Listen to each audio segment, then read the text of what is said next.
Coming up on Mountain News this morning, we are still following the manhunt for the I-75 mass shooting suspect in Laurel County. Plus, schools in the Commonwealth continue keeping students safe by addressing school threats. Dedicated to Eastern and Southern Kentucky, this is WYMT Mountain News This Morning. Good morning, I'm Madison Carmouche. We're coming up on 5 o'clock this Friday morning, and yes, you heard it right, it's Friday. We finally made it. Let's send it over to meteorologist Tim Jawbridge for a look at your forecast.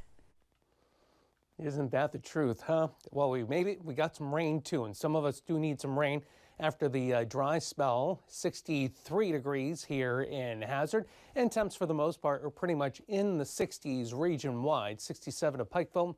It is 66 at Somerset, 63, good morning to you in Middlesboro, and 61 right now in Ashland. Pinpoint Doppler radar busy over the last several hours, where you see the yellows, the oranges, and a little tint of red in places, especially as you make your way west of 75 as promised.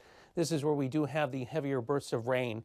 So pretty much everything right now is around and just south of the Hal Rogers, tracking up toward the Mountain Parkway, and that'll be the continuing trend here.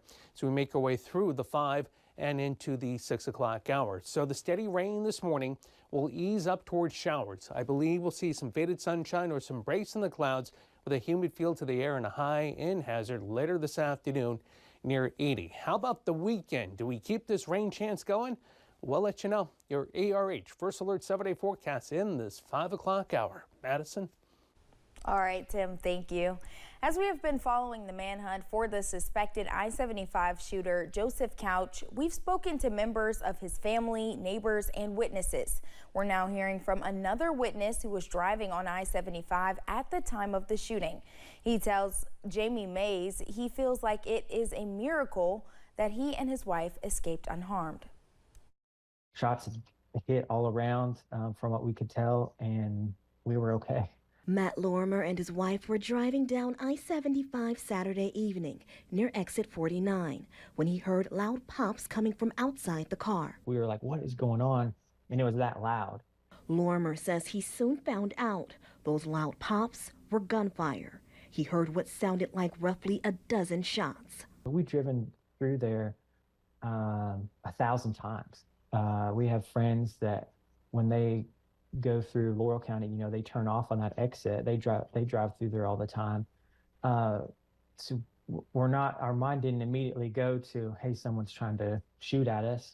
Kentucky State Police confirmed suspected gunman Joseph Couch opened fire at drivers passing by on I-75, injuring 5 people and damaging about a dozen cars. But Lorimer and his wife made it out without even a scrape. We believe it's a miracle.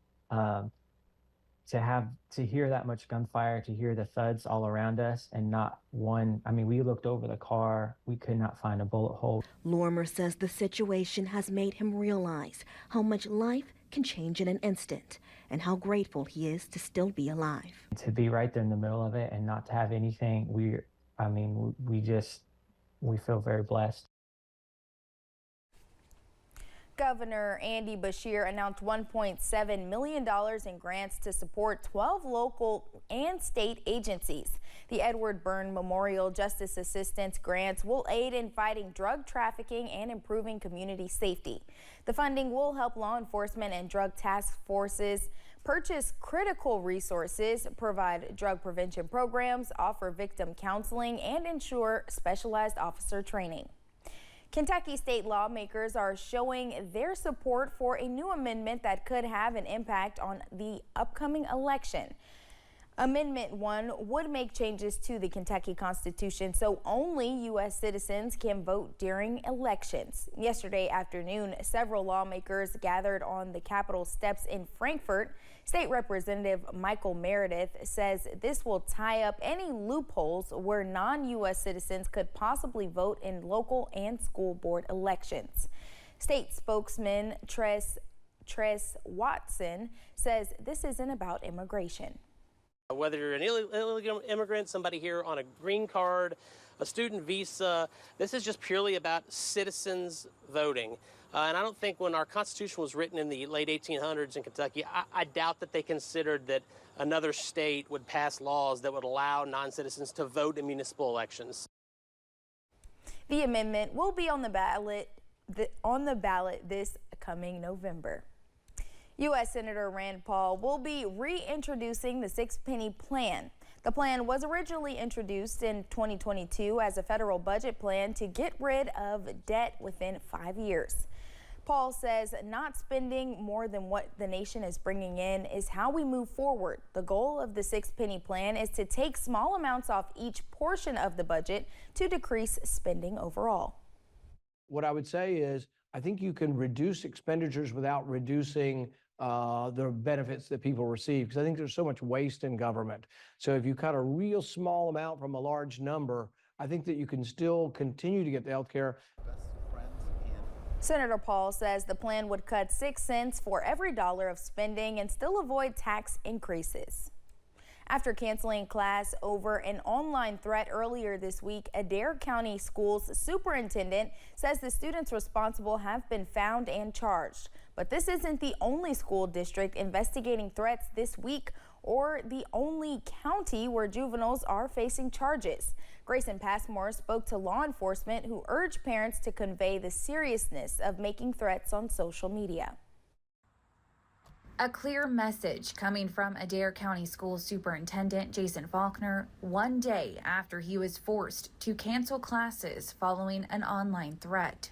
We have discovered that their intention behind this post was to pressure us into canceling school.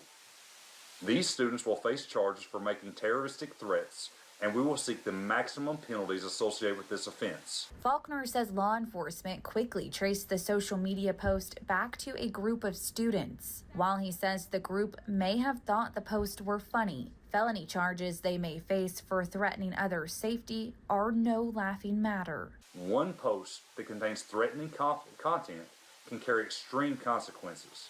Juveniles at Anderson County and Garrett County are now facing terroristic threatening charges as well. Richmond Police Chief Rodney Richardson urges parents to convey the seriousness of posting threatening messages on social media with their children.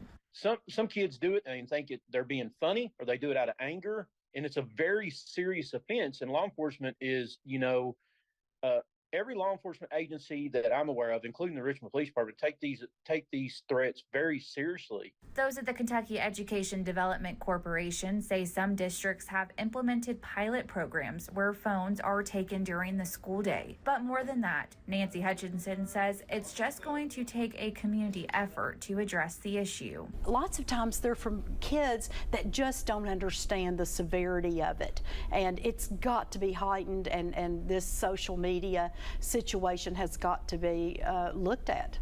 In Lexington, Grayson Passmore, WKYT. Pulaski, Rowan, and Floyd County schools also investigated threats this week. In Lawrence County, a 12-year-old was charged with terroristic threatening after a threat at Louisa Middle School. Barberville police say they also arrested a juvenile due to a threat. Following the social media threats at Allen Elementary in the Floyd County School District, the Floyd County Board of Education released a statement about the situation saying, quote, "At this time, law enforcement is actively investigating the situation and no verifiable threats have been confirmed. While there are currently no identified safety concerns, there will be an increased law enforcement presence at school facilities out of an abundance of caution," end quote. A 3-year-old Kentucky girl battling cancer is getting new opportunities thanks to a nonprofit organization. The Rock Solid Foundation is building a new play set for the Flagger family. Their daughter Anna was diagnosed with B-cell acute lymphoblastic leukemia 3 days before Christmas. Her parents tell us she can't go out and play with other kids because of germs. Now, thanks to the Rock Solid Foundation, she can have friends over. The idea of this organization is amazing. I mean, we found out about this during our first week at the hospital. They give us a bag. Yeah, they give you a backpack full of, they had like a fire tablet, some toys and stuff just to get through, your hospital stay, because the initial stay is a month. The Flaggers tell us workers with Amazon volunteered to help build their play set.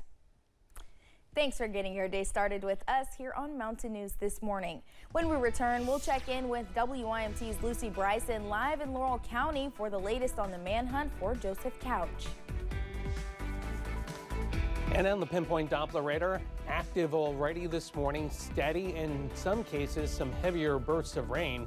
It's going to last all day. We'll let you know. Your ARH First Alert 7-day forecast is coming up right after this.